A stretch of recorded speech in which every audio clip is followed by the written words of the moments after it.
BJP ಶಾಸಕ Byrathi Basavaraj CID ಪೊಲೀಸರ ವಶಕ್ಕೆ. ಇದೀಗ ಭೈರತಿ ಬಸವರಾಜ್ ಅವರನ್ನ ಸಿಐಡಿ ಪೊಲೀಸರು ವಶಕ್ಕೆ ಪಡೆದಿದ್ದಾರೆ. ಬಿಕ್ಲು ಶಿವ ಕೊಲೆ ಪ್ರಕರಣದಲ್ಲಿ ಭೈರತಿ ಬಸವರಾಜ್ರನ್ನ ವಶಕ್ಕೆ ಪಡೆಯಲಾಗಿದೆ.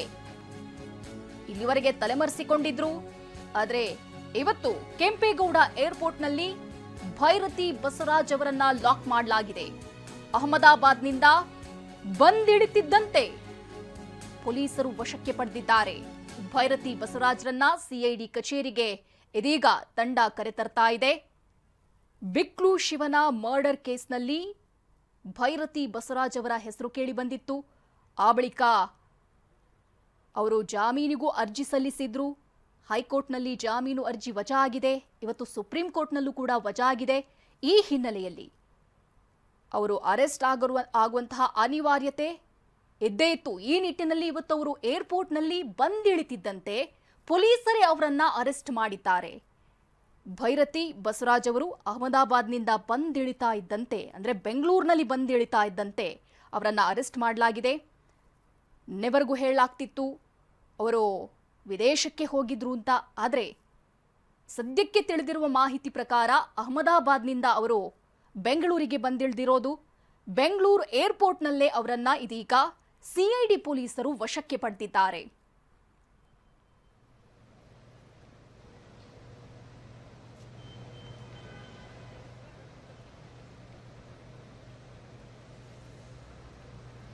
ಬಿಕ್ಲು ಶಿವನ ಮರ್ಡರ್ ಕೇಸ್ನಲ್ಲಿ ಪ್ರಮುಖ ಆರೋಪಿಯಾಗಿದ್ದಂತಹ ಜಗದೀಶ್ ಯಾನೆ ಜಗ್ಗಾ ಭೈರತಿ ಬಸವರಾಜ್ ಅವರ ಆಪ್ತ ಎನಿಸಿಕೊಂಡಿದ್ದ. ಆ ಬಳಿಕ ಭೈರತಿ ಬಸವರಾಜ್ ಅವರ ಹೆಸರು ಕೂಡ ಈ ಕೊಲೆ ಪ್ರಕರಣದಲ್ಲಿ ತಗಲಾಕೊಂಡಿತ್ತು. ಇದೀಗ ಭೈರತಿ ಬಸವರಾಜ್ ಅವರನ್ನ ಅರೆಸ್ಟ್ ಮಾಡಲಾಗಿದೆ. ಈ ಬಗ್ಗೆ ಹೆಚ್ಚಿನ ಮಾಹಿತಿ ನೀಡಲಿದ್ದಾರೆ ನಮ್ಮ ಪ್ರತಿನಿಧಿ ನವೀನ್. ಏರ್ಪೋರ್ಟ್ನಿಂದ ನೇರ ಸಂಪರ್ಕದಲ್ಲಿದ್ದಾರೆ. ನವೀನ್, ಹೈಕೋರ್ಟ್ನಲ್ಲಿ ಜಾಮೀನು ಅರ್ಜಿ ವಜಾ ಆಯಿತು, ಅದೇ ರೀತಿ ಸುಪ್ರೀಂ ಕೋರ್ಟ್ನಲ್ಲೂ ವಜಾ ಆಯಿತು. ಇದೀಗ ಭೈರತಿ ಬಸವರಾಜ್ ಅವರನ್ನ ಅರೆಸ್ಟ್ ಮಾಡಲಾಗಿದೆ. ಅಂದ್ರೆ ಈ ಪ್ರಕರಣದಲ್ಲಿ ಭೈರತಿ ಬಸವರಾಜ್ ಅವರ ಪಾತ್ರ ಎಷ್ಟಿತ್ತು?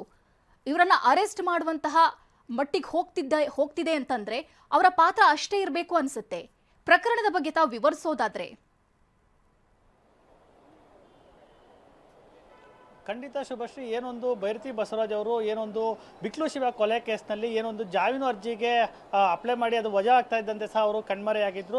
ಜೊತೆಗೆ ಏನು ಹೊರ ರಾಜ್ಯಗಳಿಗೆ ಹೋಗಿ ಸಹ ಅವರು ತಲೆಮರೆಸ್ಕೊಂಡಿದ್ರು. ಇದರಲ್ಲೇ ಏನವ್ರು ತಲೆಮರೆಸ್ಕೊಂಡಿದ್ದಂತೆ ಇದರಲ್ಲಿ ಪಾತ್ರ ಇದೆ ಅಂತಕ್ಕಂಥದ್ದು ಸಂಶಯ ಸಹ ಎಲ್ರಿಗೂ ಸಹ ದೃಢಪಟ್ಟಿತ್ತು. ಹೀಗಾಗಿ ಏನವರು ಹೊರ ರಾಜ್ಯದಲ್ಲಿ ಇದ್ದಾರೆ ಅಂತಕ್ಕಂಥ ಮಾಹಿತಿ ಇದ್ದು ಅವರ ಹೆಜ್ಜೆಯನ್ನು ಸಹ ಹುಡುಕುವಂಥ ಕೆಲಸವನ್ನು ಪೊಲೀಸರು ಮಾಡ್ತಾ ಇದ್ರು. ಇವತ್ತು ಸಹ ಏನು ಸಂಜೆ 5 ಗಂಟೆ ಸುಮಾರಿಗೆ ಏನು ಬಿಕ್ಲು ಶಿವ ಕೊಲೆ ಕೇಸ್ ಪ್ರಕರಣದಲ್ಲಿ ಪ್ರಮುಖವಾಗಿ ಏನು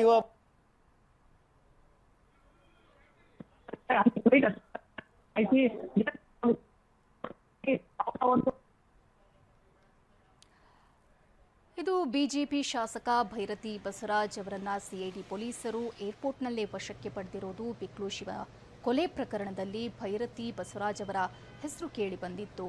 ಆ ನಿಟ್ಟಿನಲ್ಲಿ ಅವರನ್ನ ಇದೀಗ ಬಂಧನ ಮಾಡಲಾಗಿದೆ. ಹೈಕೋರ್ಟ್ಗೆ ಜಾಮೀನಿಗಾಗಿ ಅರ್ಜಿ ಸಲ್ಲಿಸಿದ್ರು, ಅಲ್ಲೂ ಕೂಡ ನಿನ್ನೆ ವಜಾ ಆಗಿತ್ತು.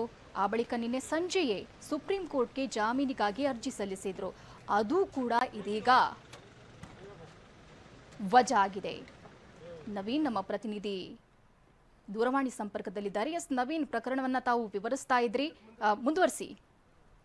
ಹೌದು ಶುಭಶ್ರೀ, ಏನು ಇವತ್ತು ಸಂಜೆ 5 ಗಂಟೆ ಸುಮಾರಿಗೆ ಭೈರತಿ ಬಸವರಾಜ್ ಅವರು ಅಹಮದಾಬಾದ್ನಿಂದ ಫ್ರೀಬರ್ಡ್ ಅಂತಕ್ಕಂಥ ಫ್ಲೈಟ್ ಅಲ್ಲಿ ಟಿಕೆಟ್ ಬುಕ್ ಮಾಡಿದ್ದಾರೆ ಅಂತಕ್ಕಂಥ ಸೂಚನೆ ಏರ್ಪೋರ್ಟ್ ಪೊಲೀಸರಿಗೆ ಸಿಕ್ಕಿತ್ತು. ಆ ಬೆನ್ನಲ್ಲೇ ಏನು ಸಿಐಡಿ ಪೊಲೀಸರು ಸಹ ಒಂದು ಅಲರ್ಟ್ ಆಗಿ ಅವರು ಸಹ ಏನು ಆ ಫ್ಲೈಟ್ ಬೋರ್ಡ್ ಆಗುವವರೆಗೂ ಕಾದು ನಿಂತಿದ್ರು. ಬೋರ್ಡ್ ಆಗಿದ್ದಾರೆ, ಫ್ಲೈಟ್ ಹತ್ತಿದ್ದಾರೆ ಅಂತ ವಿಚಾರ ಗೊತ್ತಾಗ್ತಾ ಇದ್ದಂತೆ ಏರ್ಪೋರ್ಟ್ಗೂ ಸಹ ಬಂದು 6:55 ಸುಮಾರಿಗೆ ಫ್ಲೈಟ್ ಲ್ಯಾಂಡ್ ಆಗ್ತಾ ಇದ್ದಂತೆ ಏನು ಏರ್ಪೋರ್ಟ್ ಒಳಗಡೆಗೆ ದೇವನಹಳ್ಳಿ ಎಸಿಪಿ ಆಗಿದ್ದಂತ ಹರ್ಷ ಅವರು ಹೋಗಿ ಅವರನ್ನ ವಶಕ್ಕೆ ಪಡೆದುಕೊಂಡಿದ್ದಾರೆ. ಜೊತೆಗೆ ಅರ್ಧ ಗಂಟೆ ಕಾಲ ಏನು ಫಾರ್ಮಾಲಿಟೀಸ್ ಇದ್ದಾರೆ ಅವನ್ನು ಸಹ ಹೊರಗಡೆ ಮುಗಿಸಿದ್ದಾರೆ. ಜೊತೆಗೆ ಏನೊಂದು ಮಾಧ್ಯಮ ಕಂಠಪಿಸಿ ಅವರನ್ನ ಬೇರೆ ಒಂದು ಗೇಟ್ ನ ಮುಖಾಂತರ ಅವ್ರನ್ನು ಸಹ ಹೊರಗಡೆ ಕರ್ಕೊಂಡು ಬಂದ್ರು. ಜೊತೆಗೆ ಈಗ ಕೆಂಪೇಗೌಡ ಏರ್ಪೋರ್ಟ್ ಇಂದ ನೇರವಾಗಿ ದೇವನಹಳ್ಳಿ ಎಸಿಪಿ ಹರ್ಷ ಅವರು ಏನೊಂದು ಸಿಐಡಿ ಕಚೇರಿಗೆ ಸಹ ಕರ್ಕೊಂಡು ಹೋಗ್ತಾ ಇದ್ದಾರೆ. ಅಲ್ಲಿಗೆ ಕರೆದುಕೊಂಡು ನಂತರ ಫಾರ್ಮಾಲಿಟೀಸ್ ಅನ್ನ ಮುಗಿಸ್ತಾರೆ. ಜೊತೆಗೆ ಒಂದು ವೈದ್ಯಕೀಯ ಪರೀಕ್ಷೆಗಳನ್ನ ಸಹ ಮುಗಿಸಿ ಮತ್ತಷ್ಟು ಏನೊಂದು ಕೊಲೆ ಪ್ರಕರಣದ ಬಗ್ಗೆ ತನಿಖೆಯನ್ನ ಮಾಡ್ತಾರೆ. ಶುಭಶ್ರೀ, ಧನ್ಯವಾದ ನವೀನ್ ತಮ್ಮೆಲ್ಲ ಮಾಹಿತಿಗೆ.